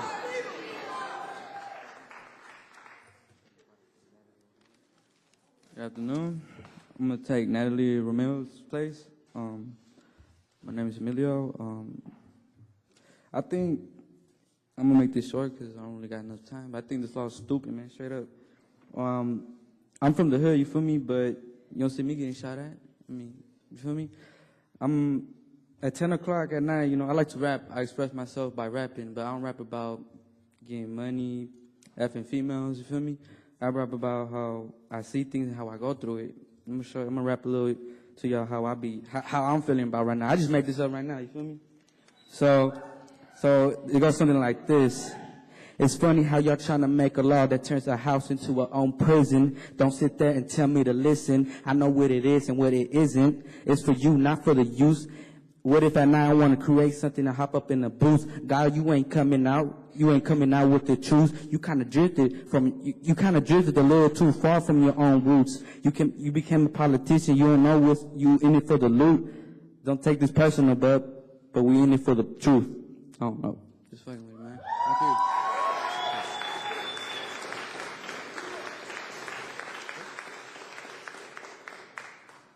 My name is Jacqueline Garcia Martinez, and I'm going to give my time to Sagnita Salazar. What was your name? I'm sorry. Jacqueline Garcia Martinez. Oh, thank you. All right, my name is Sagnita Salazar, and I want to say, Noel Gallo, I feel like you've been here long enough to know that strategies like youth curfews have been tried over and over and over. I've been coming to city council meetings for over the last 10 years, and this issue has come up over and over and over. So I just want to ask you to stop wasting time and money doing research on solutions that we already know the answer to, because we come and tell you how we feel every single time, and how we feel has not changed. Every single time we also come and tell you about solutions that won't be Band-Aids, solutions that will actually address the root causes of the problems that we have in this city. And every time as elected officials, and I won't just say this to you even though you're one of them, that as elected officials, you guys refuse to actually listen to the solutions that'll work, and you refuse to put money where your mouth is when it comes to actually implementing solutions to violence. Working at the schools, two of the big issues that I've seen that are the biggest for our young people is transportation and jobs. And these are the things that you guys continue to not put money behind. I know that you guys just built this big old thing to let the gentrifiers of Oakland be able to take the airport in Oakland, but you guys don't, improve the AC transit system. So when our young people, are trying to get from one place to another, oftentimes it takes a very long time for them to get to places because the transportation system sucks. They also don't have jobs, and oftentimes, because they don't have jobs, they, if they implement this new youth curfew and they get a ticket, that'll just be another way for them to go into jail because they won't be able to pay the ticket because you guys haven't put jobs in our city. Also, working at the school, one of the things that I've seen has been the biggest solution for our young people, the most troubled youth, is actually believing in them, caring for them, and loving them. And Noel Gallo, you know that this youth curfew would show our young people that we do not believe in them, we do not care about them, and we do not love them. When the streets of Oakland are filled with cops, I don't know a single Oakland resident that says, oh God, I feel so safe. I know Oakland residents, they say it's hot out in the streets, and they feel fear when there's cops out in our streets. So Noel Gallo, if you're serious about implementing solutions that work, start doing your job and listening to people, because we're saying the same thing every time. Stop adding to our fears, because we can find out where you sleep at night too.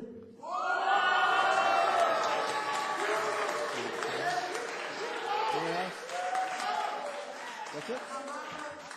Okay, thank you. And its colleagues, any comments? Councilmember Kell.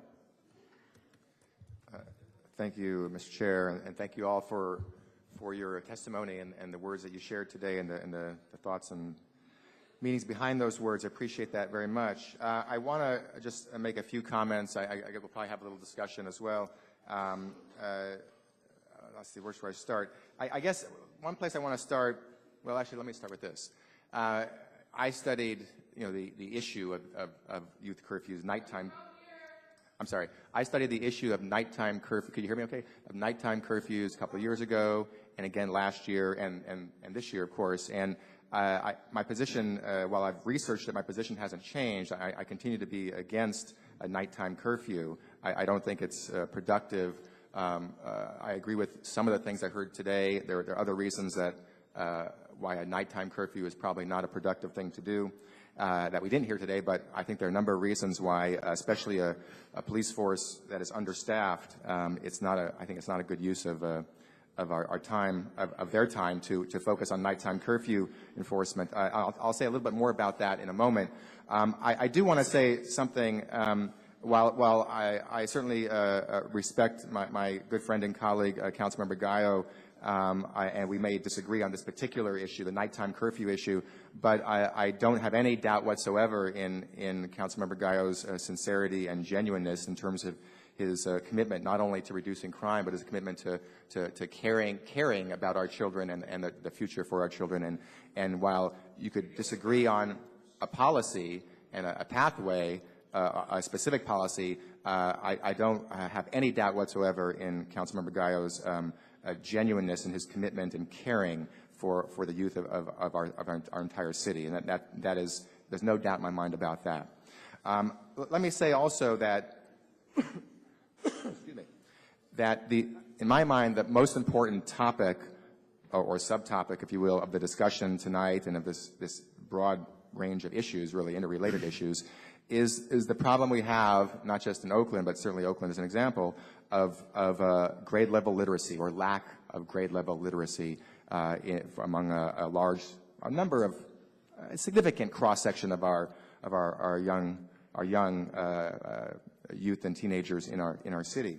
I read most of our State Attorney General's report that came out earlier this year, Kamala Harris's report on elementary school chronic absenteeism. And it's no question that we have a serious problem on chronic absenteeism, and Oakland is no exception to that problem. Really, in some sense, the discussion we need to have about reducing chronic absenteeism from school, people should be in school if at all possible, and improving grade level literacy really is one of the most important things that we should be doing and should be doing as a partner with our school district. And that discussion should happen here at the council and with the school district, and maybe even it should happen in Life Enrichment Committee, which is a more logical committee for that discussion. But nevertheless, we're here today, and it's fine to talk about it here tonight. But it is a serious problem, and if we can come up with a comprehensive set of solutions to reduce chronic absenteeism and improve grade level literacy for our youth in our city, that would be a huge victory for everybody. And I think we all agree on that goal. The question is, are we going to commit to putting resources into that and working together to figure out how to achieve that? I don't know if a school hour curfew is a part of that solution or not. I don't know the answer to that question. I do know it already is against the rules to be out of school when you should be in school, with a few exceptions. And so we need to encourage and entice and find out the reasons why so many of our elementary school kids and middle school kids have a chronic level of absenteeism beyond just once in a while. It is a problem, and addressing that, and because of that problem, we are faced with the lack of appropriate grade level literacy for a too high a percentage of our students. I guess I'll just say, back to the nighttime curfew, which I know was a large part of the discussion today. I really hope the discussion in the future going forward focuses on chronic absenteeism, grade level literacy, and what we could do with the school district and as a council and as a city in a comprehensive fashion to keep kids in school and improve literacy and success in school. That would be an important thing for all of us to do. And I know Councilmember Gallo cares very deeply about that as well. But in terms of the nighttime curfew, you know, I think we also know, and I do at some point want the chief to say a few words if he's interested. I do also know that overwhelmingly, most of the serious crimes that happen after 10 o'clock at night are committed by adults, young adults, but they're adults. So that is where the focus should be. And when you have an understaffed police department, as we clearly do, that I want our police officers focused on responding to high priority, serious 911 calls. I want them focused on investigating serious and violent crimes, armed robberies, shootings, and so on. I want them to, you know, patrol and be visible to deter crime. But if they're stopping a bunch of people who are out, you know, a bunch of 16-year-olds hanging out a little bit later than normal, most of whom, if not all of whom, are not, and in many cases have never committed any crimes, I don't think that's a good use of time, of their time. I think it could be counterproductive. So I don't, you know, we have a serious problem in our city. There are too many guns around, too many people using guns, and we have a lot of things we need to do. Police are part of the answer, but they're not the entire answer. They're not the entire answer. There has to be a comprehensive set of things we need to do. It's a long discussion. It's a long discussion that we're not going to finish tonight. We have Oakland Unite programs. We have our Kids First programs, and those are part of the solution. The county needs to be a bigger part of this effort, as they are doing some things. They could do more. A lot of it is resources. I can go on and on and on and talk about all sorts of things. I guess what I'm saying is I oppose a nighttime curfew. I care very much about figuring out ways, comprehensive ways, to reduce chronic absenteeism, improve grade level literacy, and figure out how we could best serve our kids with the school district as a partner to address those things. Thank you. Thank you. Councilmember Schaaf. All right, thank you, Chair Gallo. I don't think that adopting a curfew is a productive use of our time right now in Oakland. There are a number of things that have changed since the last time we had this discussion, and these things are important. There are three things that I want to really highlight. Our resources are even more strapped than they were the last time we had this discussion. The way that we deploy our officers has got to be very thoughtful and in ways that we believe is going to best prevent crime from being committed. Our own police chief has asked us to not enact this ordinance tonight. And that is something that's also different than the last time we discussed this. The last time this came to us, we had a police chief that was asking for this tool. Right now, our police chief is asking us not to enact this ordinance because he knows that that is not the best use of his limited resources. Our police officers are such valuable resources. We want to use them in the wisest way possible. And picking up children and trying to have police officers provide needed social services is not a good thing for either side of that equation. I think we'll all agree on that. The fact that our chief does not want us to adopt this right now is really important to me. We lost a very talented chief because, in part, he said that the city council tried to micromanage him. And so I don't think we should make that mistake again. I think we should respect the direction of our chief and listen to what he believes is the best use of his very restrained resources right now. Another thing that has changed that I think I want people to listen to is the ceasefire program. Ladies in the back row. Ceasefire has to do with building trust with the community and having a relationship of trust that allows us to get intelligence and information that, again, allows us to prevent crime from happening in the first place, and that's the goal. I actually called up David Kennedy, who's the inventor of ceasefire, to ask him what he thought about curfews. And he thinks that it would be a huge mistake for Oakland to adopt a curfew right now.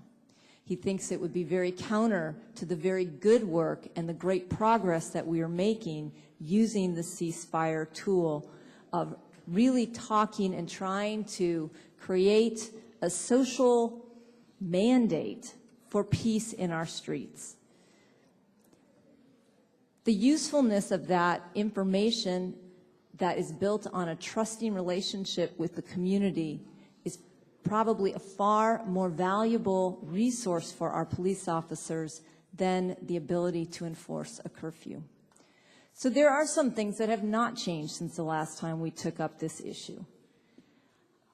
One thing that has not changed is we as a community need to send an unequivocal message that our kids need to be in safe and productive places at all times.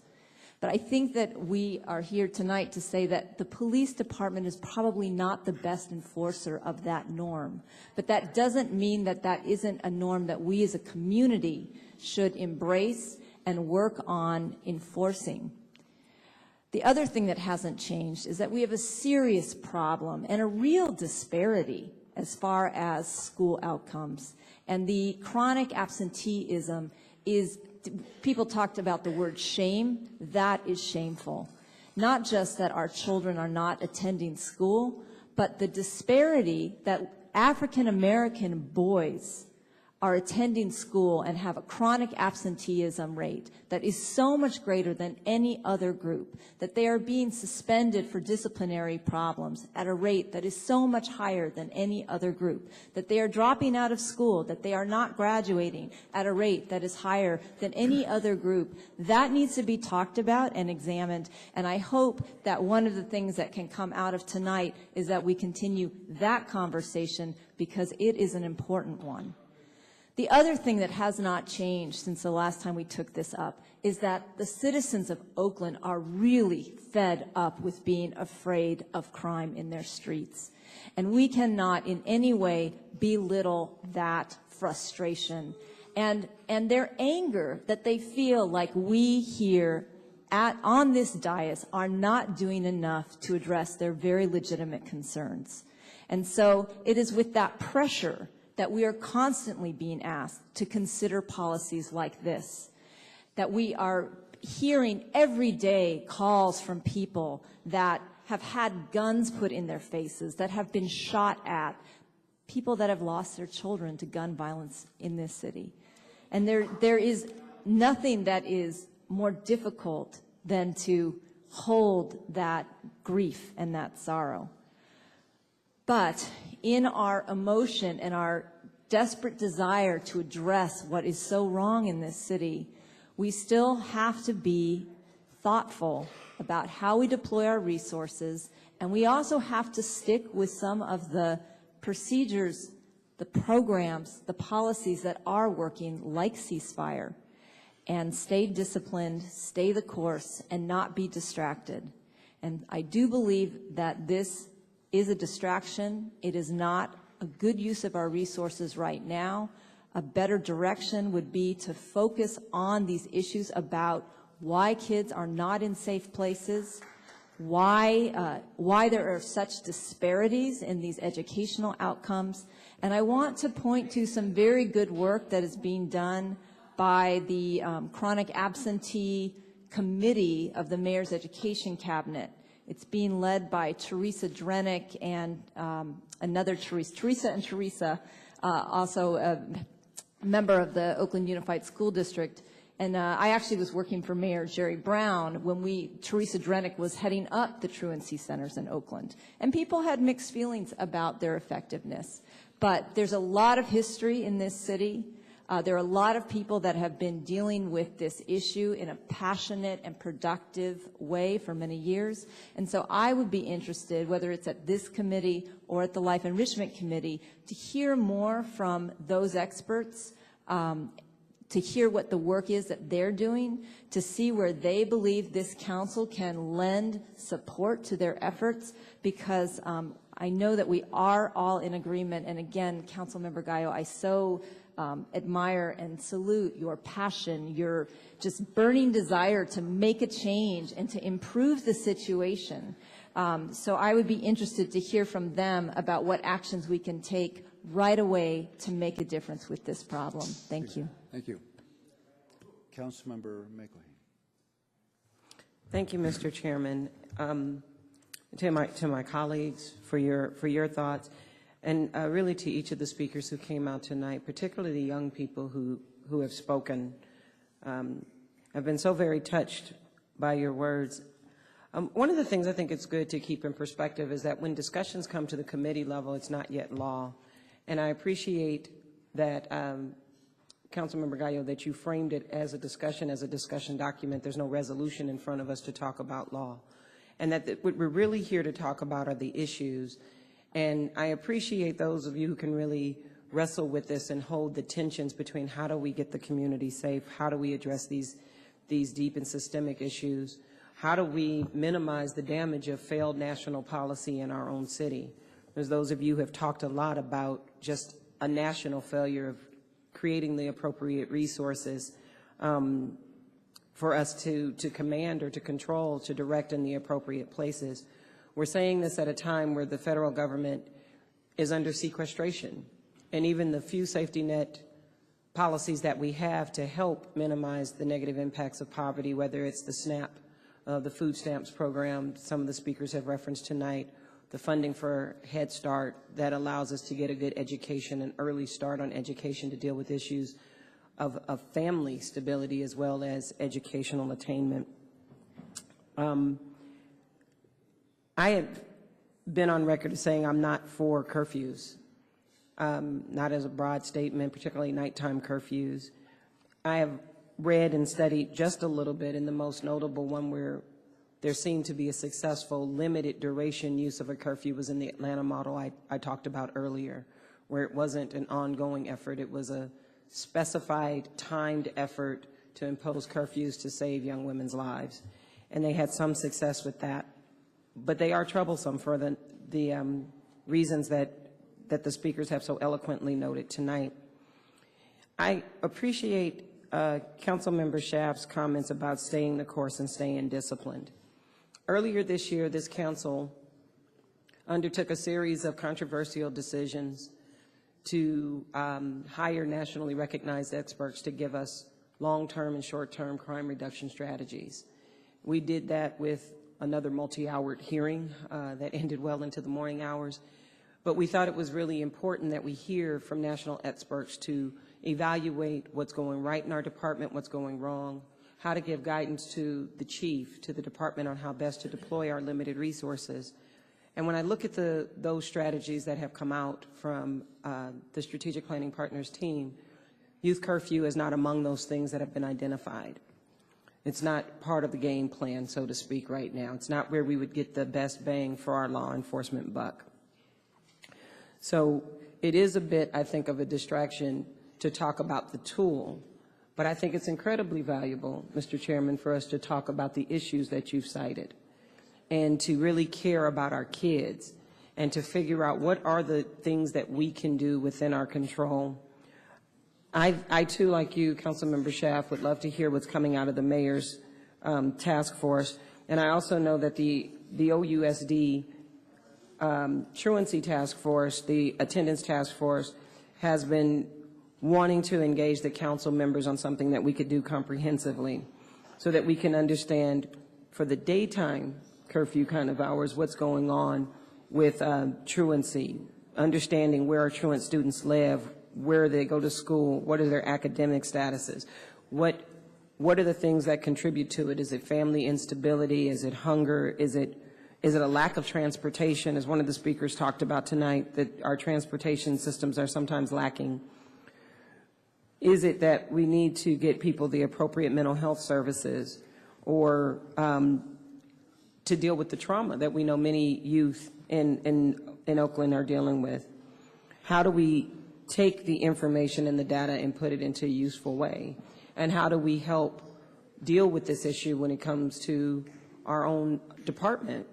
I'm struck by some of the things that we've learned about here as this department continues to improve what they're doing in terms of having opportunities for young people to really engage. I know we did that in the strategic planning outreach, the work that happened over the summer and in the spring, where we had the youth come into the meetings and give guidance and speak into the policies that will be adopted for our long-term and short-term plan. But how do we continually engage with these young people that have come out tonight, the youth groups that are engaged in this work, so that we're constantly getting feedback from them about how best to engage them with law enforcement and also with the other matters that they need. I'm interested in exploring in this committee, continuing to look at ways that we can raise the resources, whether it's a 24-hour center that's needed or if there are limited duration hours. I know at one point in a prior iteration, midnight basketball was a helpful tool. You know, what is it for this generation right now that would be helpful, that we should continue to examine that and explore it? Whether or not our youth centers, like the one that will be opening soon in West Oakland, are these the appropriate places and mechanisms for young people to be served? Or are there home-based models that need to be served?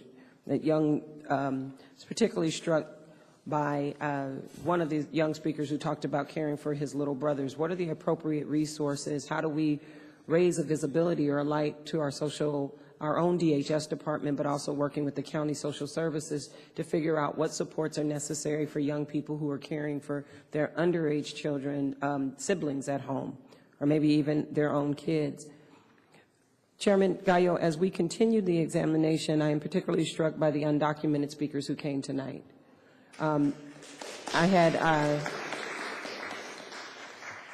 Although I have a number of challenges with curfews already in terms of young people and being profiled, this was one that really resonated with me in terms of what does that look like for our dreamers at this stage to be stopped, to even be detained or harassed, or to give that as an opportunity. So as we continue to examine this and we explore, I think we have to be really mindful of that particular population and some of the challenges that they face that are unique and different. The ACLU sent us some comments also to talk about the challenges with curfews. And I think we need to be mindful and to consider the letter that I believe they submitted to all of us as we move forward in this exploration.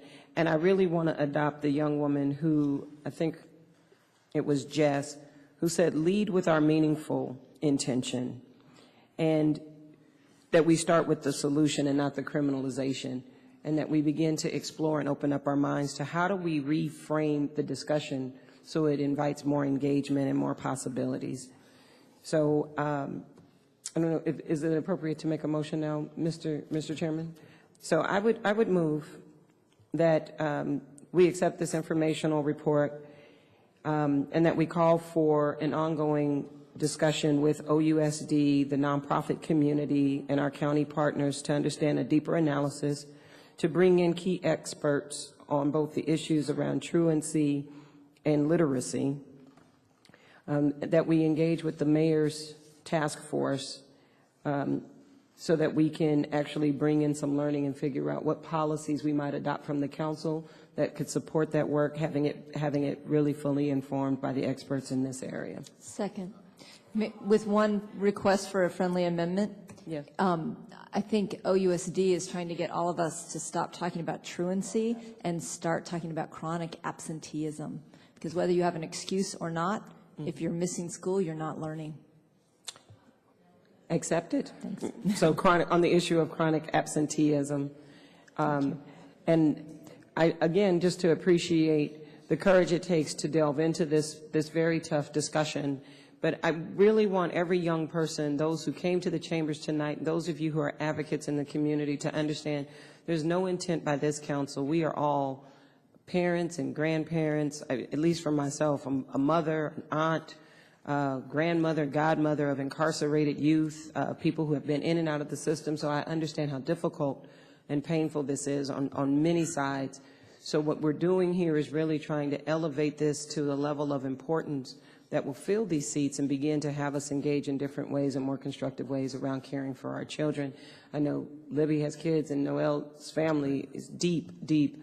To echo again, Councilman Cab, Noel, to serve with you this year, I've really been inspired and touched by your passion for our young people and your deep, sincere commitment to this community, that we resolve the issues, particularly as it pertains to low-income communities, and I appreciate your leadership. So, yeah, thank you. I'd like to, thanks, I really appreciate your recommendations, and certainly I want to hear from the public. And I think with the way I look at it is we already accomplished many things in terms of reaching out to those of us that are parents that need to be responsible where our kids are, because some of us don't even know where our kids are. And I don't need to go very far, because I know education extremely well, Ms. Schaaf. And, you know, you're guilty is just as guilty like the rest of us for allowing our kids to be the way they are. And we continuously make excuse after excuse after excuse. And you and I know, Lynette, what communities are paying the price for those some people feeling sorry for, or perhaps not challenging us to be the best. And it's not up to the police chief what to do. He works for us. We don't work for him. And see, that's where you have your ideology wrong, and your perception is completely wrong, because that's why Oakland is in the situation it is today, and is really way behind, and it's a mess, not only crime-wise, but academically. And let me leave you with this point. I understand education, and certainly the documentation tells you in Oakland, by the time our kids in Oakland get to the 3rd grade level, there are 65% of our kids are 2 years behind in reading and writing and math. And this is data that Maria Santos, the deputy superintendent, will give you. Then by the time they're in the 6th grade, 65% of our kids are behind 2 years in reading, writing, and math. So what happens by the time they hit the 9th grade?